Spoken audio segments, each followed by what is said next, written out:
so the very first thing I'm going to do is establish the new length on top of the hair. So you can see I'm combing the hair straight up and just cutting that new length, which I'm going to address all of the top first, and then we will address the sides and back. So the first section I just cut, I cut with a section going forward to back, meaning from the forehead to the back of the head. That is the guide for the rest of the top. So now I'm doing opposite sections, which is ear to ear. My fingers are going from one ear to the next ear, from side to side, and I'm just using that guide to cut the rest of the top. So once the top's done, we'll address the sides and back. Alright, so now I've got my clippers in my hand, and I've got what I believe is the second shortest guard you can put on. And I'm just going through and removing the bulk on the right side, and then I will continue to do the exact same thing on the left side. So once the bulk is gone on both the sides and back, then we will blend out the rest of the haircut to blend with the top.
Alright, so now you can see I've got the trimmers in my hand, and I'm just going through and cleaning up all the neck hair. So for those of you who are not aware, clippers can take your hair pretty short. Trimmers, though, take it even shorter. Trimmers are typically what people will use to clean neck hair, clean up the outline to make it nice and clean. So I'm just going through, cleaning up that outline, really sharpening it up, cleaning up the neck, and then I will grab the clippers again and blend out any lines that are created from the trimmer. When you take the hair really tight with the trimmer, it can create a line. And so you just got to go through and soften that line, blend that line back out with the clippers.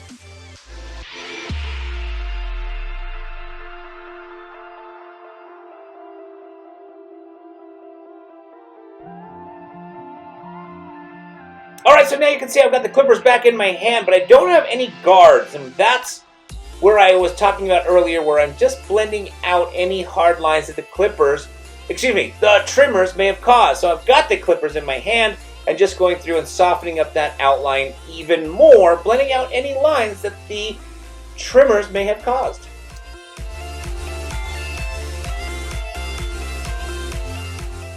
Alright, so now what I'm doing is I'm just going through and doing a little bit of scissor over comb throughout the shape. I really enjoy using scissor over comb to just kind of make things blend, be fluid. Yes, you could do that with the clippers, but I like doing scissor over comb. I like using clippers as well, so every once in a while, I just like doing both.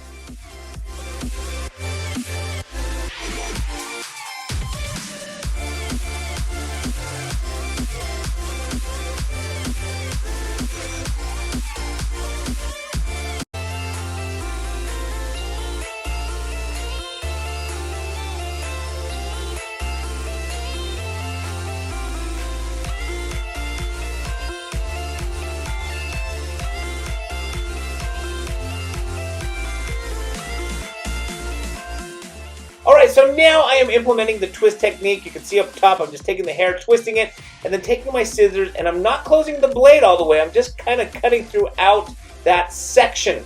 That's going to give the hair some texture, and it's going to give my model some versatility whenever he wants to style it. He can brush it back classic and make it look smooth, or he can put some pomade, dress it a little bit messy so that it's got the texture.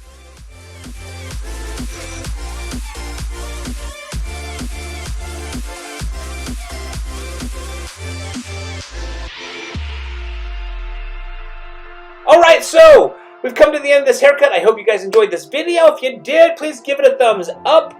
Any questions or comment, put them down in that comment section below. Don't forget to subscribe to this channel. And as always, I want to thank you so very much for watching.